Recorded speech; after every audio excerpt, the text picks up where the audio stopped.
গোটা কাশ্মীর জুড়ে একদিকে তল্লাশি চলছে, সেনা অভিযান চলছে, আর যে প্রতিবাদ সেই প্রতিবাদ কিন্তু কলকাতাতেও রয়েছে। পেহেলগাঁওয়ে বেছে বেছে হিন্দু নিধনের প্রতিবাদে নাকতলার ছবি রাখবো, যেখানে প্রতিবাদে বঙ্গীয় হিন্দু সুরক্ষা মঞ্চ। একেবারে সেই মিছিল, এবং সেই মিছিল থেকে আমাদের প্রতিনিধি সুদীপ্ত আচার্য রয়েছেন এই মুহূর্তে। সুদীপ্ত, নাকতলা থেকে মিছিল শুরু হয়েছিল বঙ্গীয় হিন্দু সুরক্ষা মঞ্চের, এবং এখন নেতাজি নগর মোড়ে সেই মিছিল শেষ হয়েছে।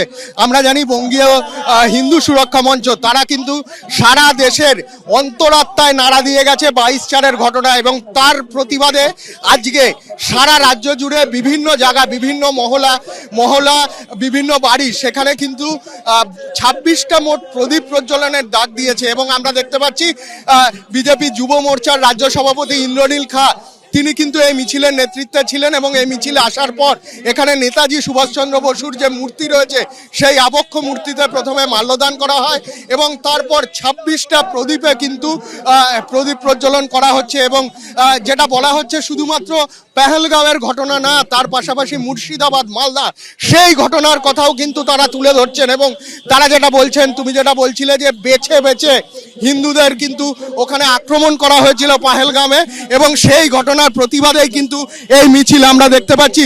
ইন্দ্রনীল খান এখানে রয়েছেন এবং তিনি কিন্তু প্রদীপ জ্বালাচ্ছেন, একের পর এক প্রদীপ জ্বালানো হচ্ছে। এখানে অভিনেত্রী পাপিয়া অধিকারী তিনি কিন্তু এখানে রয়েছেন, আমরা শুনে নেব ইন্দ্রনীল খান কি বলছেন। হিন্দু নয় আর ধরে ধরে তাদেরকে গুলিতে ঝাঁঝরা করে দিয়েছে। ইসলামিক উগ্রপন্থার বিরুদ্ধে আমাদের সবাইকে, সমগ্র সনাতনী সমাজকে আজকে রুখে দাঁড়াতে হবে। যেভাবে ইসলামিক উগ্রপন্থার জন্য মাসুল দিতে হলো আমাদের এখানে পশ্চিমবঙ্গের বাঙালিদের সহ সমগ্র ভারতবর্ষ থেকে আগত যারা সনাতনী হিন্দু, তাদেরকে বেছে বেছে তাদেরকে শনাক্ত করে গুলিতে ঝাঁঝরা করে দিয়েছে। মুর্শিদাবাদেও তেমনি ভাবে কিন্তু চন্দন দাস আর হরগোবিন্দ দাসকে তাদেরকে এভাবে নৃশংসভাবে হত্যা করা হয়েছিল, কুপিয়ে হত্যা করা হয়েছে। তেমনি কাশ্মীরের পেহেলগাঁওতে সেখানে উগ্রপন্থী ইসলামিক জঙ্গিরা একদম বেছে বেছে, তারা একবারের জন্য জিজ্ঞেস করেনি আপনি মাছ ভাত খান না আপনি ইডলি ডোসা খান, তারা জিজ্ঞেস করেনি আপনি খিচুড়ি খান না আপনি ঠেকুয়া খান, তারা শুধু জিজ্ঞেস করেছে আপনি হিন্দু না হিন্দু নয়। তারা জিজ্ঞেস করেনি আপনি তামিল ভাষায় কথা বলেন না বাংলা ভাষায় কথা বলেন, তারা জিজ্ঞেস করেনি এই জঙ্গিরা, ইসলামিক উগ্রপন্থীরা, তারা একবারের জন্য জিজ্ঞেস করেনি আপনি দলিত না আপনি ব্রাহ্মণ, তারা জিজ্ঞেস করেনি আপনি নমশূদ্র না আপনি ক্ষত্রিয়, তারা শুধু জিজ্ঞেস করেছে আপনি হিন্দু না মুসলিম।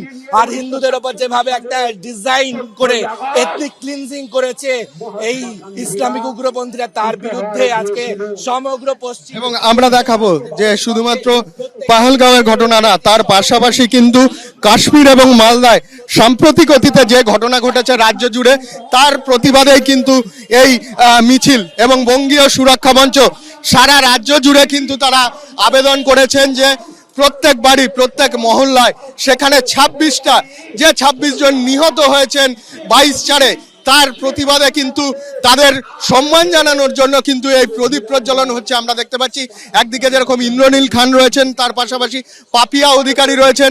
আমরা দেখাবো, আমার সহকর্মী প্রতীক রায়কে দেখাতে বলবো, জাতীয় পতাকা নিয়ে কিন্তু এই মিছিল শুরু হয়েছিল, এবং বঙ্গীয় সুরক্ষা মঞ্চের আহ্বানে এই মিছিল নাকতলা থেকে শুরু হয়েছিল, এবং নেতাজি নগর মোড়ে এখন প্রদীপ প্রজ্বলনের কর্মসূচি চলছে।